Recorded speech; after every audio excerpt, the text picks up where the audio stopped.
पुण्यातील मुळशी तालुक्यामध्ये काल मुलखेड गावामधील याच प्राचीन मंदिरामधील शिवलिंग जे आहे ते एक अज्ञाताने तोडले. त्यानंतर याच बाजूला जवळजवळ 300 मीटर खाली जे आहे ते या ठिकाणी टाकण्यात आलेले आहे. हे शिवलिंग जे आहे ते आज सकाळच्या सुमारास गावकरी असतील, त्याचप्रमाणे पोलीस असतील, यांच्या शोध मोहिमेत ही सापडलेलं आहे. आत्ता आपण पाहू शकतो की हे मुलखेड गाव आहे. या मुलखेड गावाच्या जवळ असलेला हा डोंगर जवळजवळ 1700 ते 1800 मीटर उंच असलेला हा डोंगर, या डोंगरावर हे प्राचीन असं शिवमंदिर या ठिकाणी आहे.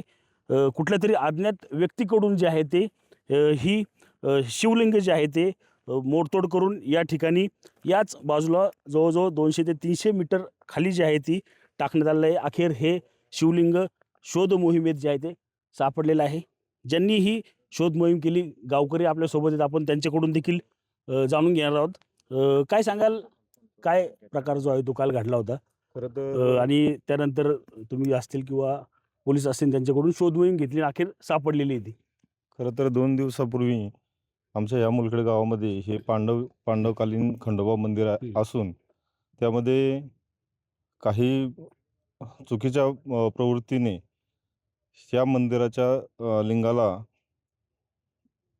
तोडल्याच्या नंतर संपूर्ण लोकांच्या भावनांचा उद्रेक होऊन ह्या संदर्भातली पौळ पोलीस स्टेशनला तक्रार ग्रामस्थांनी केली. ह्या तक्रारीनंतर आज या ठिकाणी 2 दिवसापासून पोलीस अधिकारी संपूर्ण टीमसहित आज आमच्या मुलखेड गावामध्ये दिवस-रात्र थांबून आज सकाळी 7:30 वाजता संपूर्ण डोंगराचा भाग पिंजून काढून आज आमच्या डोंगराच्या पायथ्याशी हे शिवलिंग मिळून आलेलं आहे. नक्कीच सांगाल काय असणार आहे पर्पज की हे शिवलिंग या ठिकाणून काढून खाली टाकण्यात आलं? नक्की कशासाठी हा प्रकार झालेला असेल असं वाटतं अंदाज? नक्की कोणतरी मातीबिरू असन, आगोरी विद्यासाठी किंवा जर आपण जिहादी प्रवृत्ती असन. आमचं काल सुद्धा 12 वाजता घोटवडे आणि मुलखेडची ग्रामस्थांची मिटिंग झाली मंदिरात. संध्याकाळी 8 वाजता मिटिंग झाली आणि सकाळी 7 वाजल्यापासून पोलीस असन किंवा ग्रामस्थ काही तरुणांनी शोध मोहीम करून ते शिवलिंग सापडलेलं आहे. शिवलिंग ह्या प्रवृत्ती जर वाढत चालल्यात, ह्यांना कुठंतरी कठोरातली कठोर शासनाने शिक्षा व्हावी. नक्कीच शासन त्या अशा नीच प्रवृत्तीच्या लोकांना पकडीन, शिक्षाही होईल. परंतु प्रमुख मुद्दा जो काल आमच्या मिटिंगमध्ये ठरला, हे जे हा डोंगराची हद्द आहे ही फॉरेस्टमध्ये आहे.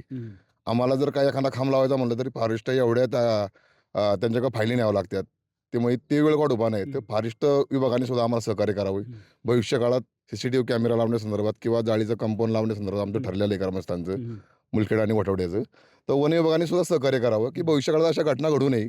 त्यासाठी जे काही उपाययोजना कराव्या लागेल त्यासाठी वन विभागाने आम्हाला ग्रामस्थांना सहकार्य करावे. सध्या आता आपण पाहिलं तर वेगळ्या चर्चा सुरू आहेत. वेगळ्या समाजाच्या व्यक्तीकडून ही तोडफोड झाल्या असल्याच्या चर्चा असतील किंवा अफवा या ठिकाणी सुरू आहेत.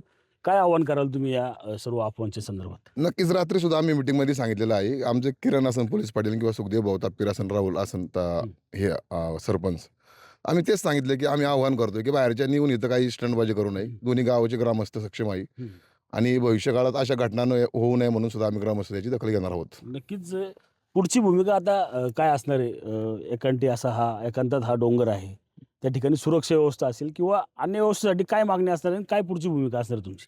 आम्ही मुळशी तालुका सकल हिंदू च्या वतीने आम्ही एक आता सरपंच सुखदेव तापकीर झालं, विकास तापकीर झालं, शरद पैलवान झालं.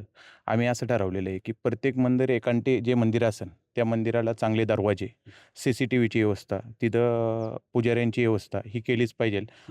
आपला धर्म आपण शाबूत ठेवला तर राहणार आहे. प्रत्येकाचा धर्म प्रत्येकाने शाबूत ठेवला तर हे होणार आहे. दुसऱ्या धर्मावर टीका करण्यापेक्षा आपण आपलाच धर्म, स्वकीयाचा धर्मच चांगला केला पाहिजे. कारण का जिहादी वृत्ती होती का ही काळी विद्या होती हे आपल्याला अजून काय माहीत नाही, हे गुलदस्त्यात आहे.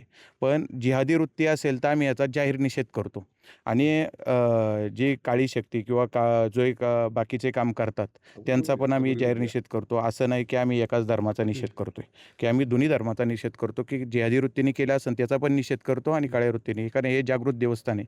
जागृत देवस्थानाची मूर्ती नेतानी बघा ह्याची हद्दसुद्धा सोडून दिलेली नाही, एवढं जागृत देवस्थान आहे. नक्कीच आपण पाहिलं तर या ठिकाणी जिहादी वृत्ती असेल किंवा अघोरी वृत्ती करणाऱ्यांचा निषेध जो आहे तो आता गावकऱ्यांनी या ठिकाणी केलेला आपल्याला एकूणच पाहायला मिळत आहे. कुठल्याही प्रकारचं राजकारण जे आहे ते या ठिकाणी करू नये असं देखील ग्रामस्थांकडून याचं घटनेच्या संदर्भात जे आहे ते आता या ठिकाणी सांगण्यात आलेलं आहे. रणजित जाधव, TV9 मराठी, मुळशी, पुणे.